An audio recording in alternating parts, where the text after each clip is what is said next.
Oh, now it says live on Facebook.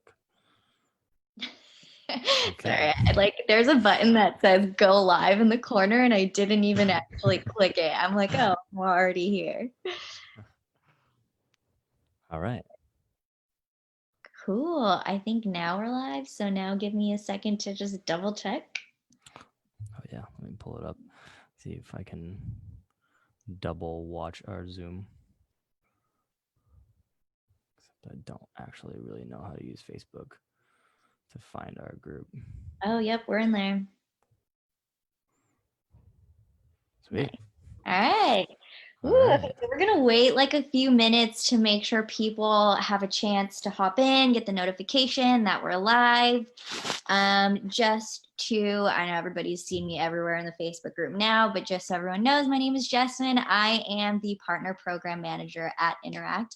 And here with me, I have Josh Haynam, who is our co-founder and CEO. Hey, Josh.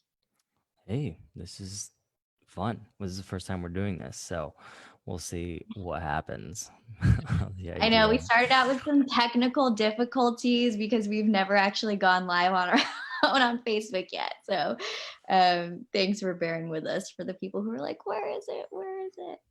Um, but really exciting. So I figured we'd give people like a few minutes. I actually kind of, Josh, since this is like our first time, well, your first time mostly talking directly to our community, I thought it would be fun to kind of give people a little tidbit about you and maybe, you know, I guess like starting history about Interact. We did just launch our About page a few days ago. So go ahead.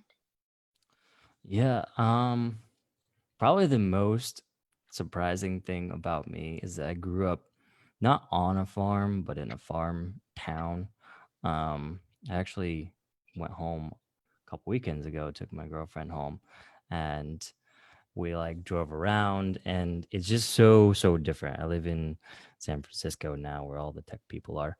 Um, but yeah, I grew up basically on a farm. My friends had farms, and grew up really poor. I had 6 siblings, and we lived in a 3-bedroom house. So quite a different background than I think most people expect when they think about like tech CEO person.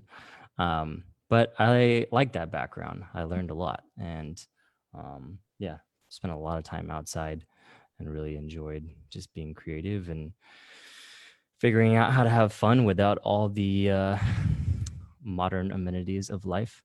And yeah, that's kind of my fun tidbit. But I'm gonna put you on the spot, Jess. Tell everyone a tip that or a fun fact that you have not shared, because you've done a few of these. Oh, So I a know. new one. Fun fact. Okay.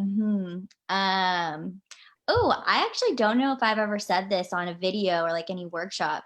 Well, first fact is I'm the only one in my immediate family who is in business. Everyone else is in the medical field.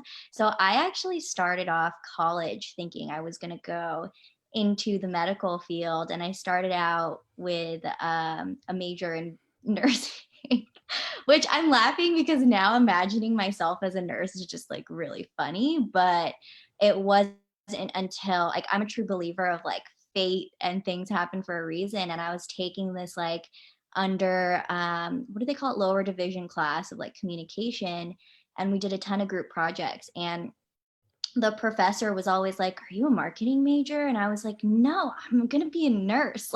like no, I'm not a marketing major. But that's what got me to start thinking about what I really wanted to do with my life. And this ties into what I love so much about being here is I didn't know how much I'd love marketing. And it wasn't until I actually switched and started taking marketing classes that I was like, this is what I want to do. And marketing actually has this like background psychology to it, which is also why I love the idea of quizzes, is because you're tapping into who is this person and what does it have to do with me and what does it have to do with my business.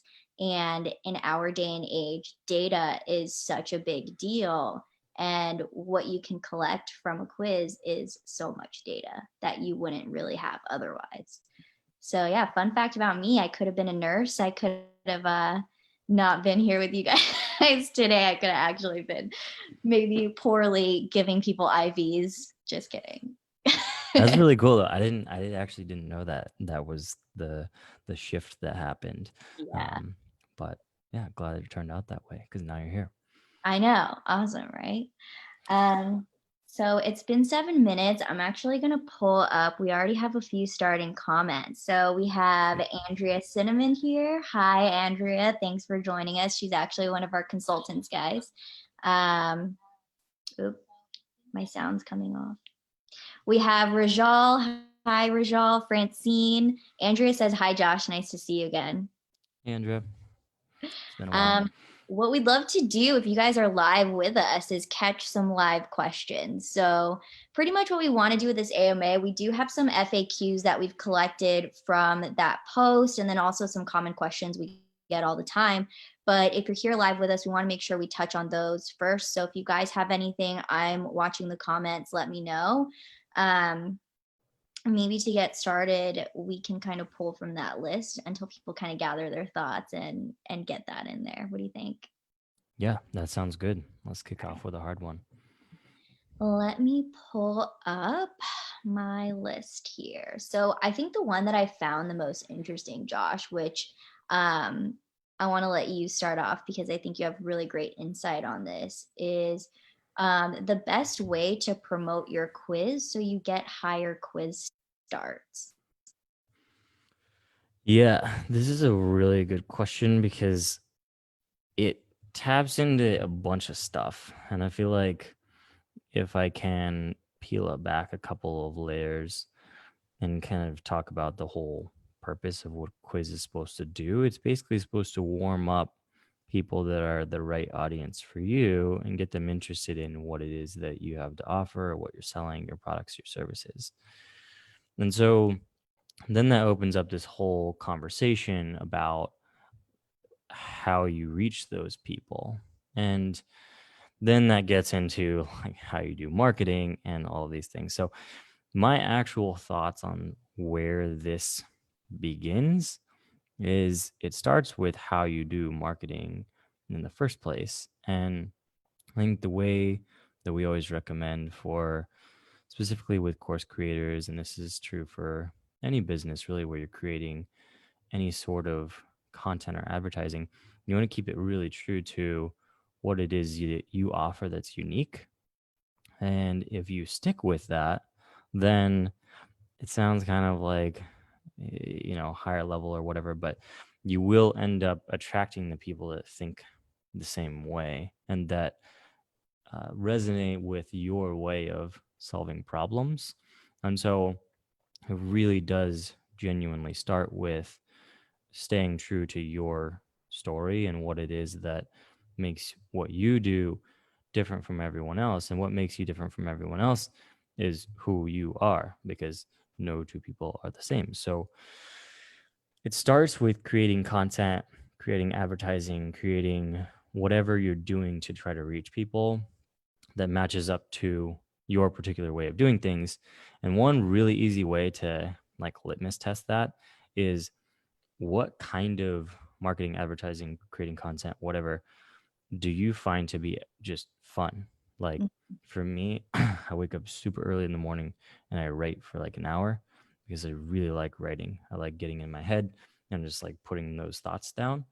I have a friend who really likes just having conversations. So they're doing a podcast and that's how they're doing marketing. So I think it starts with like, what do you like creating? And Mhm. then just do that one. And that's how you attract people. And then when you put the quiz in front of them, that's kind of like moving them from just reading or watching or listening or whatever into the next level. I like that a lot. I think it also kind of ties into just staying authentic, right? Like people buy from you. A lot of the reason why people buy from a specific person or place is because they genuinely feel a connection to that brand because it's authentic to them. So if you just stay with that authenticity, it kind of just like all comes together, and you can start with, who am I and what am I serving and what do I like doing, and that shows in your work. Um we did have a couple questions come in, so I'm going to just kind of go down the list. If I do miss a question, we are going to go back and record these down so we can figure out another way to answer them. So, don't hate me if I miss it. I'm sorry. So, we got a question from Rajal, and it says, how do you know if your quiz offering is needed or wanted? What are your tips for researching this? Let me know if you want. I had like a I can jump in. That's a really good question. It's a yeah. really good question. Because it definitely it ties back to like the heart of like is anything that I'm doing needed? Like is Mhm, my business needed, right? And for us at Interact, it can only really speak to personal experience and then like stories that I've heard from people. But the Interact, like even at the size we're at now, where there's like millions of people taking quizzes and hundreds of thousands of people making quizzes, the insights that we get really still come from having conversations with people, like mhm, personal conversations, long conversations, like an hour or 2 hours or 5 hour, like really long conversations where you you listen. And I saw this thing the other day. It's like listen to understand rather than listen to respond. mhm, And that's really where the good insights come from, like listening to understand, because if it resonates with one person really deeply, you can pretty much count on the fact that it's going to resonate with quite a few other people because there's lots of people in the world. So if it really resonates with one person, it probably resonates with 10 people or 100 people or 1,000 people. But if it doesn't really resonate with anybody, you can also assume that it doesn't really resonate with anybody. Um, and the only way that I've really found consistently to answer that question mhm. is to like have an in-depth conversation. Yeah, I like that. I think too, something that I feel like we don't talk about enough is you can actually use your quiz to figure this out. So, um, kind of touching on how I talked about data earlier, with a paid plan, when you look at your analytics, you can actually use it to figure out, like, okay, I have, like, say, for example, 4 offerings for 4 different types of personalities, right? Like, say you have 20% in result one, and then you have like 40% in result two, and the rest are like kind of lower than that. You can use that as like, okay, so the offering that I have in result two, I should spend more time on because it seems to resonate with my audience more. And you can kind of make changes from there and kind of see, like, okay, like, not that this offering is bad, it's just not what my audience needs. So you can pivot from there and figure out, like, okay, like, what offerings do I need to spend more time on? Something that also comes to mind actually when we did the quiz quadrant workshop, um, is figuring out who your ideal client is and using things like, the most interesting one was Amazon reviews. You like look up a similar business, you look at Amazon reviews, you think, like, okay, is this my ideal client? We also cover figuring out ideal clients in our upcoming workshop that's coming out in early September. There's going to be a spot in there too. Some more info on that later. But yeah, like looking around at who's similar to you and figuring that out, I think is like another way to figure out, like, do people need this? Do they want this? Is this something that's going to make a difference? And then just testing it out, really seeing if it fits and if it resonates with people. Yeah, those are two really important ones. Thanks for bringing those up because Mhm. I've seen clients take information from results and even individual questions. Like Yeah. somebody answers one question a particular way. Like I was working with a sales trainer, and one of the questions was like, which part of sales do you find most difficult? And Mhm. cold calling was far and away the most difficult. Yeah. So then I was like, just start hammering on that with your content because obviously everyone is struggling with that the most. Mhm. And then they did, and it started pushing some real results. So you can really pull out a lot of information just from asking questions. So Yeah. yeah. it ties back into that. What did you say? The like listen more rather than talk Yeah, more. listen to understand Oh rather than yeah, listen to respond. yeah, Yeah, yeah, which we're all trained to listen to respond, right? Because it's like, oh, well, I got to tell you what I think. But when you can let go of that and just mhm, listen to be like, what are you actually struggling with as my yeah, potential client? Because once they tell you what they're really struggling with, if you can help them get past that roadblock, now you're just helping them in general, and if it's helpful enough, they'll be willing to pay for it. yeah. I love that. All right, we got another question come in. So, and Rajal said, thank you. Of course, you're welcome. This is more of a tech question from Francine, and it says on the cover page in the quiz description, how do you create a paragraph break, blank space between paragraph sentences? I think she's talking about the tagline. Correct me if I'm wrong, Francine. I want to say you just hit enter, if I'm Yeah, understanding there correctly. should be. I think there's a editor in there now too. So, um, yeah, you can just you can hit enter to create a space. And we have incredibly amazing responsive tech support. Shout Yeah, out to Jared who shout out. runs that. 'Cause he is an absolute gem of a person, who just is very very good at answering those types of questions. So yeah, definitely hit that chat button and Mhm. they'll get you squared away real fast. Yeah, for sure. Nice. Okay, so we haven't had a new one come in, so I'm gonna pull another one. Oh wait, Yep. we have one come in. So Bobby said she has the same question. Nothing works using CTL or anything like that, like the control Yeah. center. Yeah, I'd take Jared on this one. Mhm. I actually still, funny story, I still go to our help documentation all the time and Yeah. ask Jared questions because while I mean, my background, not because I shared it at the beginning, but just to share Mhm. it again, I grew up basically on a farm. So I actually don't really know how to use that much technology. I still have like a pretty old phone and like get lost all the time and this type of stuff. So I rely on those resources so much, and I highly recommend because, and I think it's helpful to have that background because I'm bad at it and um, like that's not my thing. Then it's always been really important as a company that we provide resources to help get past those roadblocks because it's super frustrating. You. Yeah. Yeah, for sure. Yeah, our help center is packed with information. And then, of course, there's always Jared. But also, too, what's nice about going back to it is you can always figure out like new workarounds that we haven't had before, which I see all the time. Like, I've been here for 3 years now, and there's always like something new. And someone's like, oh, I just do this. And I'm like, oh, which is, fun fact, why we decided to start the community group so that people can put in like their ideas, their workarounds for how they do things. Um, and we can like figure out new ways to use our own product, I guess you could say.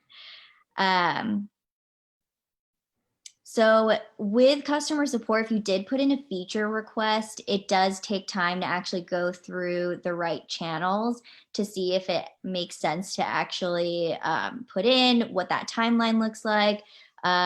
So with that, we don't always have like a direct, I guess, answer for what that ETA looks like. But yeah, I mean, I can definitely see where that is. The feature request is for sure in there.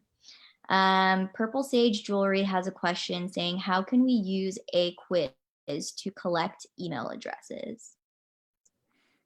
That is a good question, and I can address the other one a little bit too. So, Okay, go ahead. with the way that kind of product updates happen today at Interact, we Mhm. do a lot of that listening that I was talking about. So, our product team conducts interviews.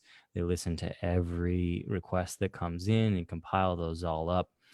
The thing about being at like a bigger scale and our big focus is always making sure that things are rock solid and work because the most frustrating thing in the world is when you like launch something and then it doesn't work. So we always make sure that everything is really, really rock solid before we put it out. Fortunately, that means it slows down how quickly we put things out. Mhm. But at the end of the day, um, if something's working, you don't want it to stop working because it breaks. Because I've experienced that, and we all have, and that really sucks. So we do listen to each and every one of those requests that come in. I know being on the other side of this too, like we just started an Interact podcast. Shout out to that. But so shameless self plug. Um, but yeah, we're using like a software for that, and I get frustrated sometimes because I'm like, wait, can't you add this? Can't you add that? But then I'm like, that's what people, they get frustrated with us. I get frustrated with them. We're all Yeah, frustrated. Um, but it does take some time for those things to develop. Um, to make sure we do it right. So yeah, that's our quality dedication.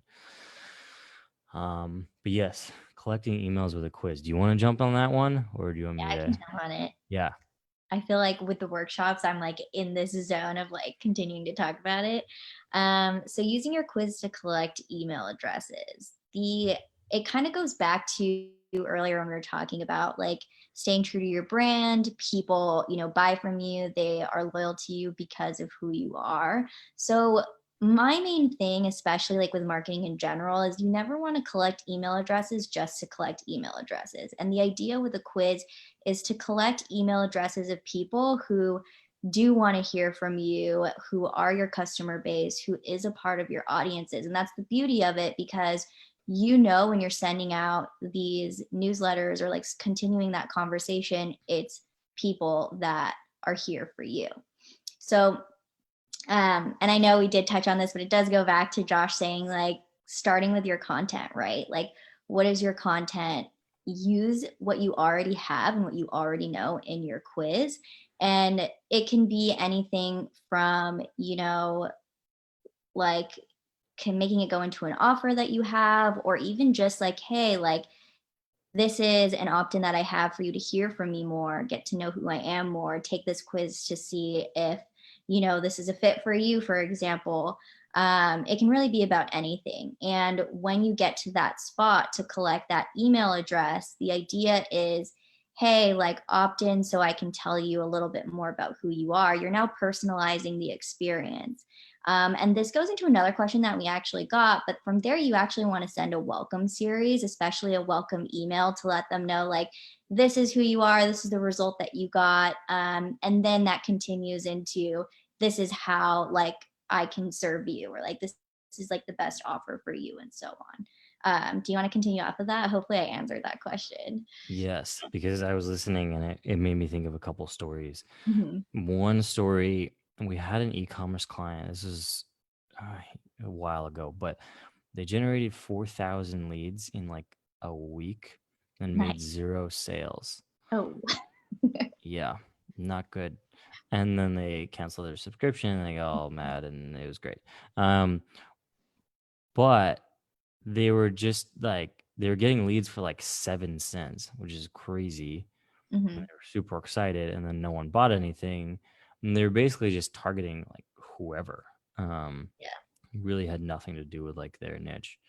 On the other hand, I've seen clients where they'll generate like 100 subscribers and make 10 sales, which is Hmm. a crazy conversion rate. The difference being they're going after an audience that's really specific to what they do. Like, there's some awesome clients that we have. My favorite one recently, somebody teaches you how to grow houseplants because we're all at home more these days. And so they started this course. And it's like if somebody opts into your course on how to make or your email list on how to grow houseplants, it's a pretty specific person, right? Yeah. As opposed to like they're, the classic example, they're opting in to potentially win an iPad. It's like, they don't care about your houseplants course.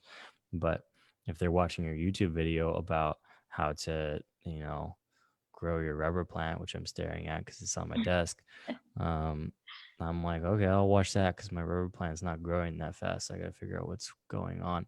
Yeah. Um, so it's like a really specific reason that they came to you. And I think that's the key to a lot of this stuff is keeping things really specific. Mhm. I agree. I think like I actually took a quiz recently, and forgive me, I don't remember the name of it, but I've recently started getting into like minerals and crystals and like how they can like affect your mood and all of that stuff. And it's totally new to me. And Google's a beautiful thing, but to find things specific for you in Google is like finding a needle in a haystack sometimes, right? So taking this quiz, it's a client's quiz, which is kind of funny, but I just found it looking through like our data and I was like, "Oh my god, this is something that I'm looking at right now." And I took the quiz and now I'm like on her email list and she sends me specific things and um I like the crystal that I got, she also had like an offer like, "Hey, this crystal is the right one for you. Here's like a discount to buy it, but here's also like some other ones that might benefit you." So that was like the beauty of having that kind of experience. Even though I work here, it's like, okay, like I found something specific for me. It's also giving me all these options. And now I'm creating this loyalty to this brand because it's something that resonates. It goes back to that, right? Like, and continuing on from that, it's just the emails that I'm getting now are just learning more about, how you use crystals, what they're for, and learning more knowledge about that and also what it does for me. Um, we did get a follow up question. Collecting emails is in the upgrades version. Yes. So you can check out our pricing on our website, and that is one of the options for the paid plan. Do you have anything to add? We got a couple more questions, so I don't want to like continue. I'll jump in real quick, but then maybe pick the next one that we can run Yeah. with. Um, yeah, I think that specificity, which I can never say that word right, Yeah. is really, really important because I do the same thing where I go take our own quizzes and buy stuff. Um, but like my issues and my needs are very specific. Like, Mhm. I've been working on my nutrition because I have some like gut health stuff, and it's like very specific. And even like my insurance provider sent me to this class, and I'm like, I don't want to take that class because it's like super general. Like, I Yeah. don't care. Like, I want somebody that has exactly what I have, and that's what I want to learn from. Yeah. And so, and then the thing that's interesting is like, I just so happen to have two friends who basically have the same set of things that I struggle with.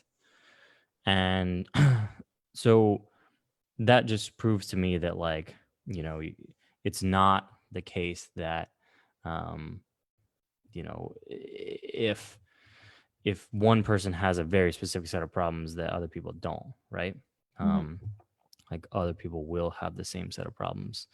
And so I think the more specific you can get, the better. Yeah, I agree. And to be honest with you, I've probably taken like a million quizzes by now. I know that's exaggerating, but I've taken so many quizzes, and because it's in different spaces, it's always going to be there. Like in skincare, like in makeup, I'm going to take a quiz to know what's right for me there. And then the other example is the crystals for clothes. It's like, oh, I'm going to take one specifically. We have like a jeans quiz for like what's your body type. Like it always goes back to that. Like for the jeans, it's like, I'm 4'10". If no one knew, I'm short, so it's hard to find pants as an adult because I'm so small. But if you have that type of option where it's like, let's figure out what's right for you, then you're going to create that subscriber list, you're going to create that loyalty, and you're going to collect the right emails. um so we got another question, another tech question. Using the redirect results, I want to have the social share on that page, which is on my site. Can I get that code so I can place it there? I'm not really sure where that's going. So, um, good question.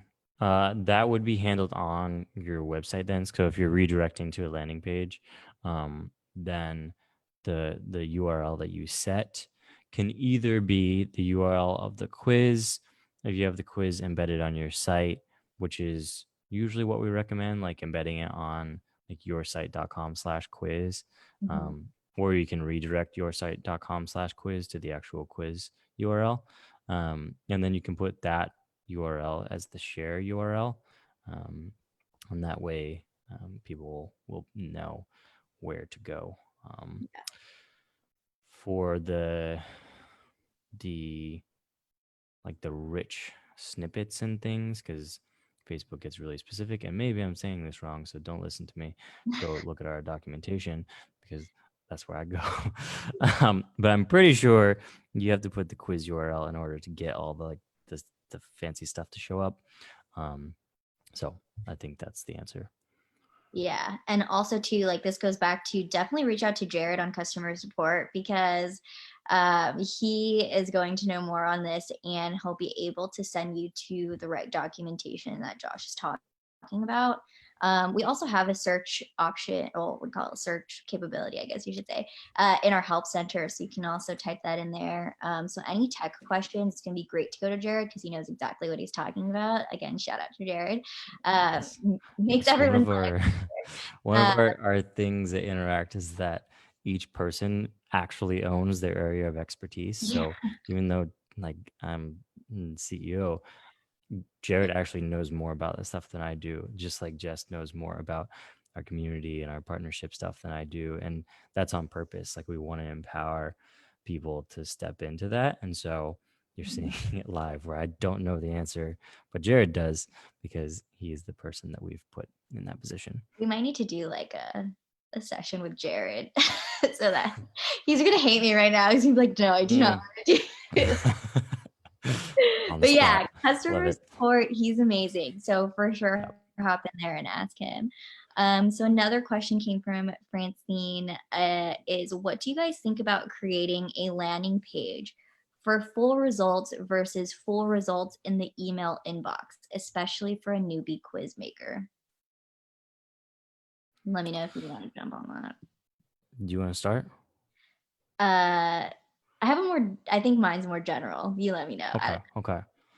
Like I can give my personal opinion, which a lot of times, honestly, and I think this is important to say, this stuff comes down to like personal opinions, which are based on experiences that you've seen. And my recommendation is kind of like take a little bit from each person. Mhm.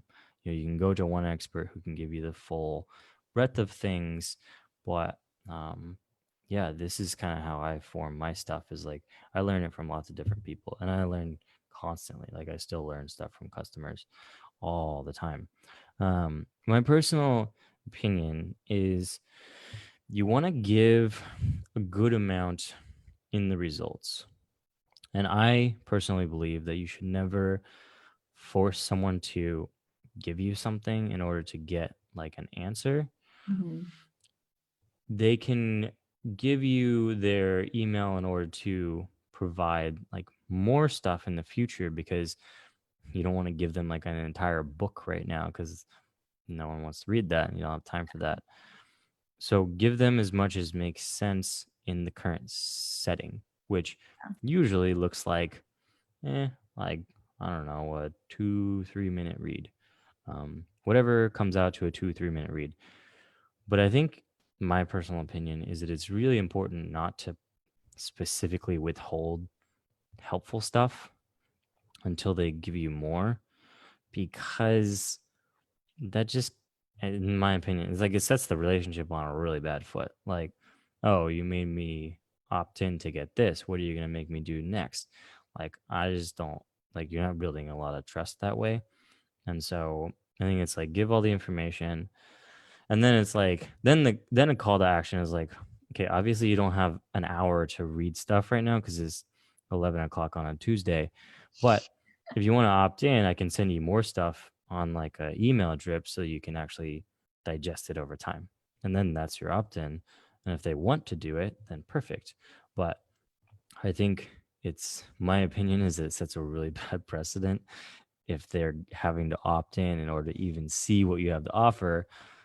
And you're also gonna get way more opt-outs because they might see it and be like, "Ah, I don't want that." And Yeah, so, no. that's true. Mine's kind of similar. I find I love the quizzes, and this goes back to that crystal one that I was telling you guys about. Give information in both. So give them the full rundown in that results page, except that they're obviously going to exit out at some point. And then let them know, like, hey, I'm going to continue this conversation in your email. Check your inbox. And then when I go to the inbox, or well, my inbox, obviously, that's when I got, that reminder, like, oh, this crystal is right for you. And then here's a little bit more information about that specific crystal, what it does, what it's for, what you can use it for, where you can use it. And it doesn't have to stop there. So we actually say this a lot, is use a welcome series. And what that means is you're nurturing your audience to, whatever that end goal is, whether it's a sale, whether it's a course, but you don't want to unload all of that information at once. So you give them, that starting information, that welcome, this is who you are. Then your next email could be like, hey, what did you think about the crystal that you got? Here are some other options for you. Here's a download of a PDF of what we also offer in terms of other crystals that you can use, what they're used for, and so on and so on. Then your next email can be more in depth about like another specific set of crystals that has to do with my original personality. And then it leads up to this point where I'm like, I need to know more. I need to know more.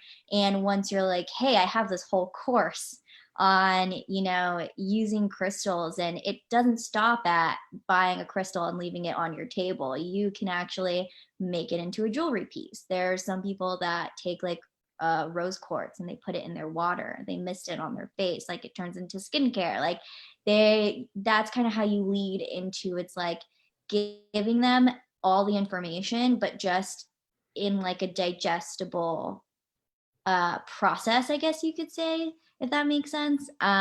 So once you're there and you're like, hey, here's all the big things that I offer, you've now created this loyalty because you're giving and giving and giving, and you have all this information. So now I know who you are as a brand, and I know what you offer, and I'm like kind of just at that point where it's like, okay, I'm ready to make that purchase, or I'm ready to like dive deeper into Yeah, I forgot what this question was, but as you were talking, you it. reminded me of, some of the stories from Interact where, we've been at this almost 8 years, and we'll see people come in and sign up that I remember having conversations with like 5, 6, 7 years ago.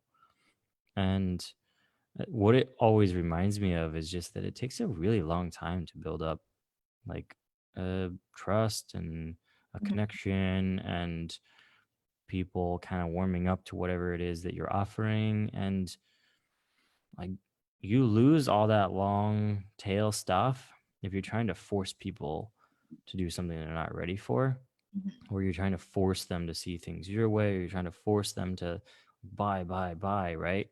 You're just gonna, like, my opinion is like you really annoy a lot of people by doing that, who might be interested, but maybe they're interested like 5 years from now. And Mhm. if you want to be in it for the long haul, like those start to become freebies, right? Like you Yeah. did the work 5 years ago, you're getting paid now, and you don't have to do anything. Yeah. But if you're always trying to, force people to buy right now, you don't have that like accumulation over time, and it continues to be exactly as difficult as it is now in the future, which, based on personal experience, you do not want to be doing the hard stuff that you have to do the first few years later on because it's terrible.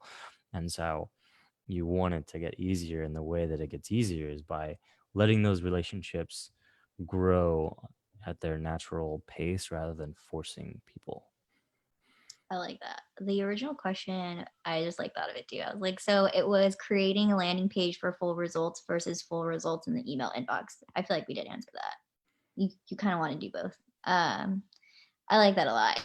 It kind of goes back to segmenting, just throwing that word out there. But yeah, so you definitely want to nurture, you want to build that up. I always saw like business in general as a relationship. And I think that when you go into the store and you buy something, you don't think about it that way, but really it's all about connection. Like I buy my clothes from a specific place because I built a personal connection to the quality of that fabric, for example, or the design of that their clothes in general. So, I mean, I think just like sticking to that, it's a long process, it's frustrating, but you will get there and it's going to be fine at some point. Let me see. Sorry, I haven't caught up with these. So we have,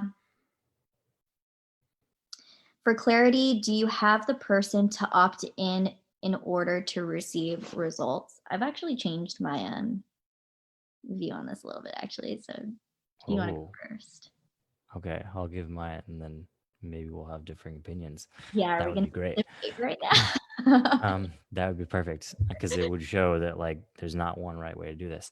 Yeah. Um, my opinion is always let people skip because it kind of goes back to the whole like what is this person interested in right now? And Mhm. maybe they're just interested in the quiz and like that's fine. That doesn't mean that they won't ever be your client or they won't ever buy from you. It's just like maybe they're just not ready for that next level. Maybe they're taking a quiz about marketing strategy, but they haven't even started their company yet. So you hammering them with emails about how to grow their Instagram following, they're like, I don't have an Instagram. So what am I Mhm. supposed to do with that? Yeah. But if you give them really good stuff, they might remember you, maybe even write down your name. This is what I do. I like write little notes of like people that give really good advice. And then when I think about it in the future and I'm like, oh, I'm actually starting my business now. Who was that person? Oh, yeah, that person that helped me. And I go back to them and then they'll opt in. But then they still might not be ready to buy because they're like, well, I have an Instagram, but there's like 10 followers. So why would I buy like a course right now? Um, so then maybe they'll follow your email sequence for like 6 months. And they're like, oh, this is actually working. I'm growing my Instagram following.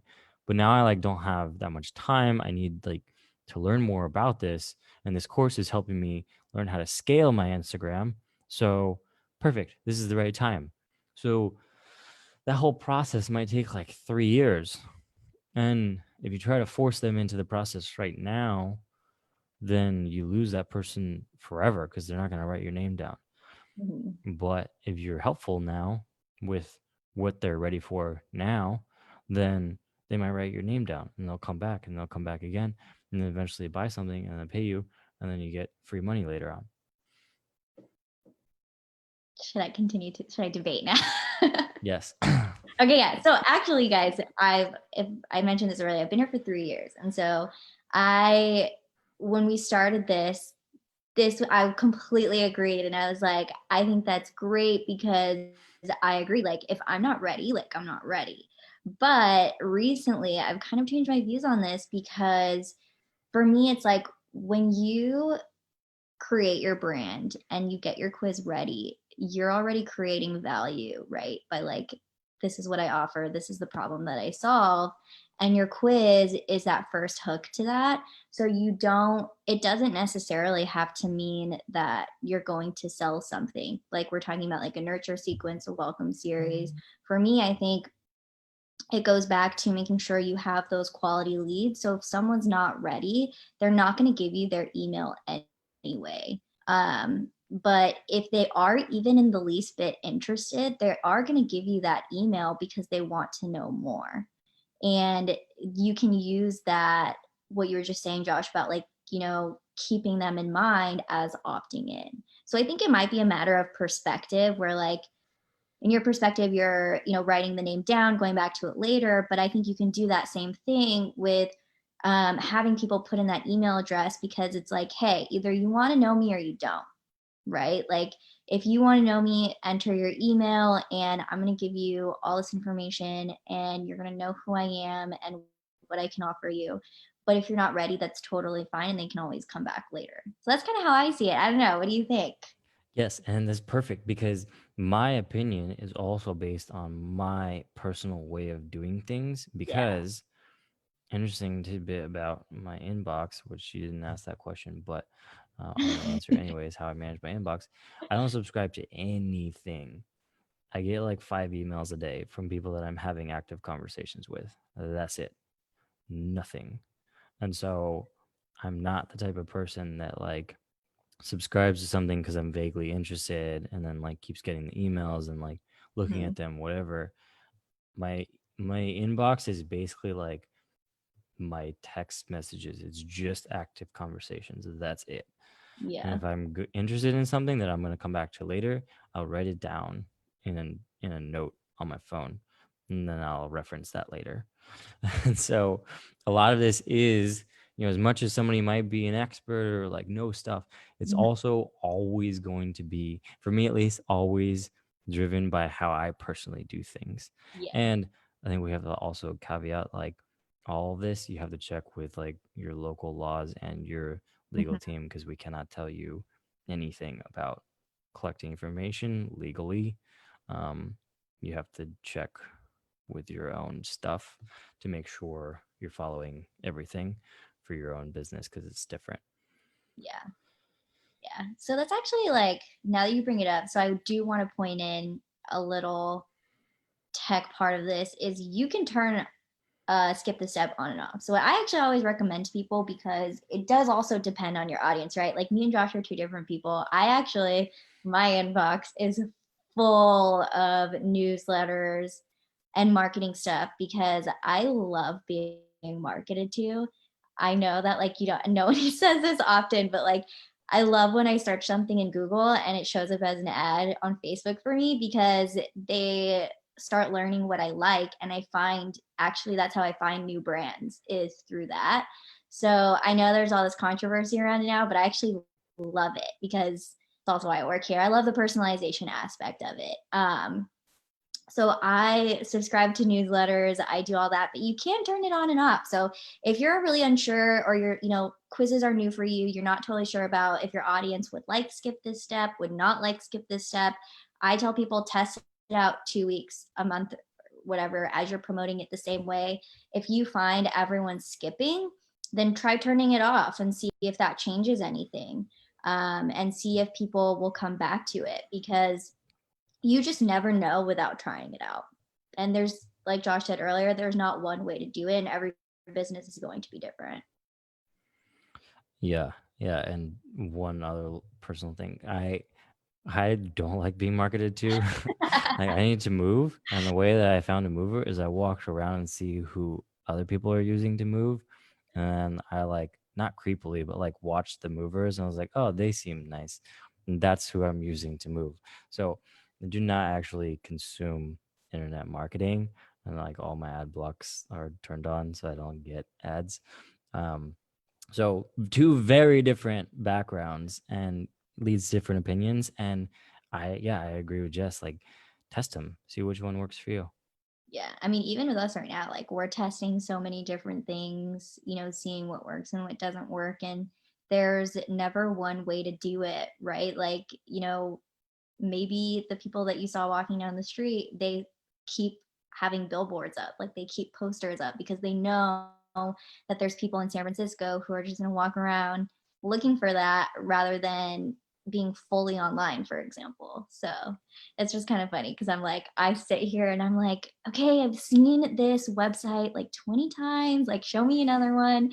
I actually bought a pair of pants recently because I got an Instagram ad for this like new boutique. And I was like, perfect, because I've been looking for like a new place to buy new clothes, like something new. I've been shopping at the same stores that are throwing out the same things over and over again. So it's just like really funny. Um, all right. So we haven't had any questions coming up, but kind of funny, Josh. Rhonda G. Mincy said, Josh, you probably would not be my ideal client. Nope. Nope. I, I also don't buy that many things. So, anyways, should we pick another one? Yeah, I actually still have like a whole list. So these questions coming in live are great, guys. Continue sending them through, but I do still have a list of some stuff that came in. Um, let's see. I want to pick a good one. Oh, actually, I feel like this would be an interesting one because we get this question all the time is how to advertise and retarget my quiz on Facebook and what to write in the caption and what's preferred as the creative. Do you want to give it a crack? No, go ahead. Facebook ads are Okay. like Yeah. beyond me. So my theory and my philosophy with everything that every piece of marketing and like the way that I think about stuff is like I like make drawings basically of like how it works. And like if you imagine a drawing, like every piece of the drawing should fit together.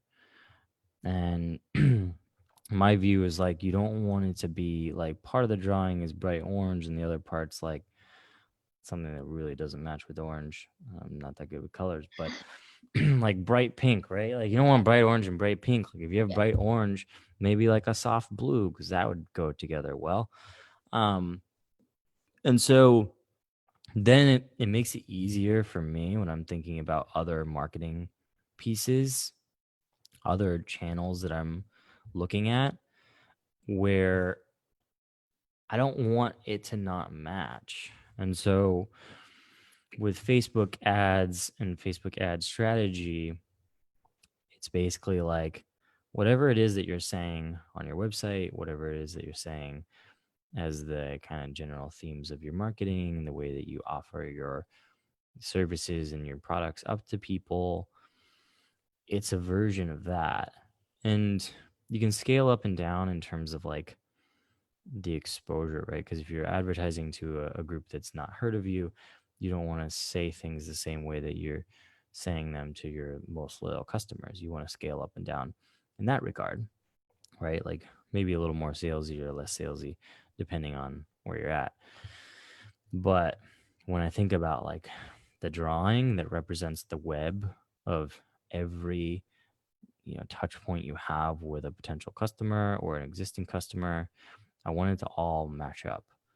And then it makes it easier for me to think about a new campaign. And this is actually something we're doing actively at Interact. It's like we're testing out some advertising stuff, which is a new thing for us, and I really want the messaging and the way that we talk about things to just match up with everything else that we do. Mhm. Because then if somebody sees that, they're not like, oh, they won't get like the wrong impression of what it is that you're offering and what it is that you're about.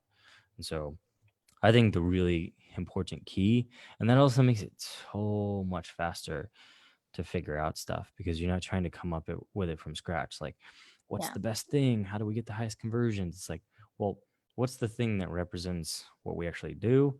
And then can I tweak that to match the particular medium? yeah, yeah. I like that a lot. And I think it just something too that like comes to mind is how quizzes are one part of your whole marketing campaign. What same way with Facebook ads, right? It's just one part of the whole thing. So it just adds to like what Josh is saying, like you want it all to come together. So when you are figuring out like who your target market is, it starts at the top of, what content do you produce? Who do you want as your ideal client? Have you figured out who that audience is? And then of course testing and trying things out to see if you are hitting that specific audience or do you need to modify it a little bit. Is it more specific? Are you honing in on one like facet, I guess, of that whole audience? Like where is it, right? But yeah, in terms of like targeting and retargeting ads, I don't like know entirely like the tech part of how all that works. It's wild, but that's my 2 cents. Yeah, and just real quick on that, like, there's people that are really good at this, experts that can talk to you about, all this stuff. And you can read about it too. I've read a bunch of this stuff, different ways of going about like reaching people. I think my recommendation, just based on personal experience and seeing other people, is like start small, like start with people that are really similar to your existing customers and then slowly inch your way out. I think the biggest mistakes happen when you try to go for like everybody. That's like the 4,000 leads, no sales thing. And so if you start small, it's like aim small, miss small, Mhm. like aim small, miss small. You don't spend a ton of money. You're not like getting a ton of people that you don't know what to do with. It's a small audience that matches basically your ideal customers. Yeah, exactly. Love it. Nice. Okay, let me pull another question. We're running into, or should we? I have like a quick question, I think, that we can answer super quickly, but we probably are going to shut this off at 12. And then I have like one last announcement if that works. Perfect. Nice. So the question that I really wanted to cover was what conversion rate should you have for a quiz? And I want to cover this because I think this is like the number one question we always get. Do you want to go ahead and take it? Yeah, and I think when we chatted about this before, somebody was saying their conversion rate was like 2.5%. Hmm. And that was the impetus for reaching out. They're like, is this good? Is this bad? I don't know. It doesn't seem good, I think was the general gist of that question. And the answer is that it if you can zoom out and look at the whole funnel of your business, right? A business is just a funnel. It's like there's Hmm. all the people in the world, and then there's all the people that you could reach. And then there's how many are like looking at your website, how many are on your email list, how many buy a product. That's a really general funnel, and there's way more steps than that. Yeah. Um, but if you think about it that way, then you can reverse do the math and be like, okay, I need 1% of the people who visit my website to buy something, which is a really high. So don't, this is an example. Um, I need 1% of the people visiting my website to buy. And like, and then if you can figure out like what percentage of people that get on my email list buy, okay, maybe that's 10%. So then you need to say, okay, then I need whatever percent of my website visitors to be on my email list in order to make the math work so that I can grow my company. And so I think, you know, I do this too. Like I do this all the time. I always think that like one particular part of my problem is the real problem. And then my like coaches and mentors will be like, let's look at the whole thing and see like how we can look at the whole thing instead of being like hyper fixated on like one sticking point. Because when I get hyper fixated on one sticking point, it just all goes wrong. Um, and so I think a quiz conversion rate is similar, where it's a really easy thing to look at and be like, well, that's the problem.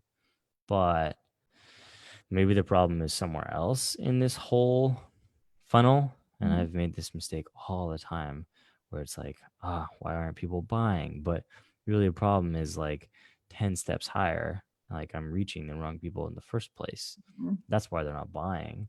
And everything I could do on like my sales page will do nothing for me because I don't even have the right people there. Yeah. So I think it's really helpful to look at it as like a giant thing that's like one living organism as opposed to like separate parts that are interchangeable. Yeah.